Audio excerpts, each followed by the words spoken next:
নমস্কার বন্ধুরা, বিউটি রান্নাঘর 25-এ সবাইকে স্বাগত জানাই। আবারও চলে আসলাম একটা সুন্দর রেসিপি নিয়ে। ভিডিওটি না টেনে সম্পূর্ণ দেখতে থাকুন। রেসিপিটার জন্য প্রথমে কড়াইতে দিয়ে দেব পরিমাণ মতো জল। জলটা আমি খুবই সামান্য দিয়েছি। জলটা গরম হয়ে গিয়েছে। এবার এখানে আমি অ্যাড করে দেব হাফ বাটির একটু বেশি সুজি। আমি এখানে আমার পরিমাণ মতো নিচ্ছি, আপনারা চাইলে আপনাদের মতো করে নেবেন। এবারে এইটা কড়াইতে খুব ভালো করে আমি নেড়ে নেব। এটা খুব ভালো করে নেড়ে একটু ঝরঝরে করে নিতে হবে। এটা আমি খুব ভালো করে কড়ার মধ্যে নেড়ে নিয়েছি। আর এইটার মধ্যে কিন্তু একটু দানা ভাব নেই। আর এটা খুব ভালো করে আমি শুকিয়ে নিয়েছি। এবার এটা আমি একটি পাত্রে তুলে নেব। এবার এখানে আমি নিয়ে নিয়েছি সামান্য একটু গুড় আর একটা নারকেলের হাফ আমি কুড়ে নিয়েছি। আর এখানে অ্যাড করে দেব গুঁড়ো দুধ। আমি এখানে একটা 5 টাকা গুঁড়ো দুধের প্যাকেট অ্যাড করে নিয়েছি। আপনারা চাইলে দুধটা কম বেশি করে নিতে পারেন। আর গুড়ের পরিবর্তে চিনিও ব্যবহার করতে পারেন এখানে, বা এটা আপনারা কড়াইতেও নেড়ে পুরটা রেডি করে নিতে পারেন। এটা আমি খুব ভালো করে মিশিয়ে নিয়েছি। এবার এটা আমি সাইডে রেখে দেব। এবার যে সুজির মিটা আমি কড়াইতে তুলে নিয়েছিলাম সেটা খুব ভালো করে মেখে নেব। একটু ময়দা দিয়ে এটা খুব ভালো করে মেখে নেব, যাতে না সুজির মধ্যে যে দানা ভাবটা থাকে সেটা না থাকে। একদম যেন ময়দার মতো মসৃণ হয়ে মাখা হয়ে যায়। আর আপনারা ডোটা দেখে বুঝতেই পাচ্ছেন যে আমি কতটা সুন্দর করে মেখেছি। সুজির গায়ে একদম তেলতেলে হয়ে গিয়েছে। এবার এর থেকে একটু করে আমি লেচির মতো কেটে নেব। নিয়ে ঠিক এভাবে হাত দিয়ে গোল শেপ করে একটু খুরুই মতো তৈরি করে নেব হাতে একটু ময়দা দিয়ে। এবার যে পুরটা আমি রেডি করেছিলাম সেটা এখানে অ্যাড করে দেব। দিয়ে ঠিক এভাবে আমি মুখটা মুড়ে দেব। চাইলে এটা আপনারা ভাপিয়েও খেতে পারেন, আবার এটা ভেজেও খেতে পারেন। ঠিক এভাবে সুন্দর করে আমি পিঠেটা বানিয়ে নেব।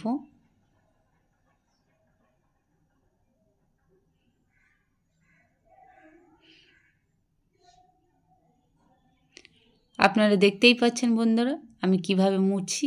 আর এভাবে আমি প্রত্যেকটা পিঠে বানিয়ে নেব। ঠিক কতটা সুন্দর করে বানিয়েছে দেখুন। এভাবে আমি সবগুলো বানিয়ে নেব। এগুলো আমার সব বানানো হয়ে গিয়েছে। চলে যাব আমি নেক্সট স্টেপে। দিয়ে দেবো কড়াইতে আমি পরিমাণ মতো সাদা তেল। এখানে কিন্তু সর্ষের তেল দিলে হবে না, তাহলে পিঠেটা গন্ধ হয়ে যাবে। তেলটা গরম হয়ে গিয়েছে। এবার এখানে আমি পিঠাগুলো অ্যাড করে দেব। এখানে আমি 3টে পিঠা দিলাম। আর এটা খুব ভালো করে আমি ভেজে নেব। একবার এগুলো আমি উল্টে দেব। এগুলো ভাজার সময় অবশ্যই গ্যাসের আঁচটা একদম কমিয়ে রাখতে হবে। আর এগুলো কিন্তু খুব বেশি লাল বা পুড়িয়ে ভাজলে হবে না। এগুলো আমি কিন্তু হালকা ভেজে তুলে নেব। আর ঠিক কতটা হালকা ভেজে তুলে নিচ্ছি আপনারা দেখতেই পাচ্ছেন, তবে কিন্তু পিঠেটা খেতে ভালো লাগবে। একই পর্যায়ে আমি বাকি পিঠেগুলো ভেজে নেব। এখানে আমি 4টে পিঠে অ্যাড করে দিলাম। এগুলো আমি একইভাবে ভেজে নেব। এগুলো ভাজা হয়ে গিয়েছে।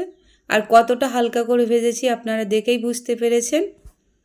এবার একটি পাত্রে নিয়ে নিয়েছি সামান্য একটু জল। আপনারা চাইলে এখানে কড়া ব্যবহার করতে পারেন। এবার এখানে দিয়ে দেব হাফ বাটি আমি চিনি। দিয়ে আমি একটা শিরা বানিয়ে নেব চিনি।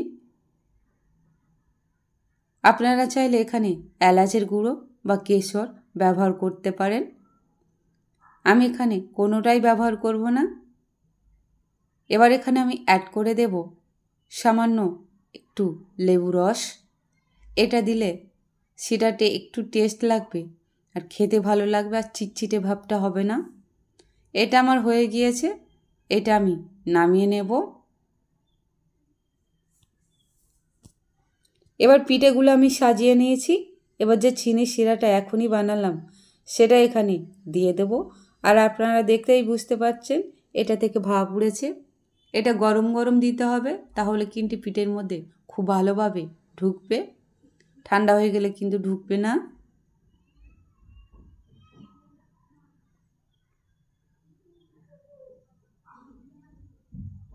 আমি একটু বেশি পরিমাণে করে দিচ্ছি।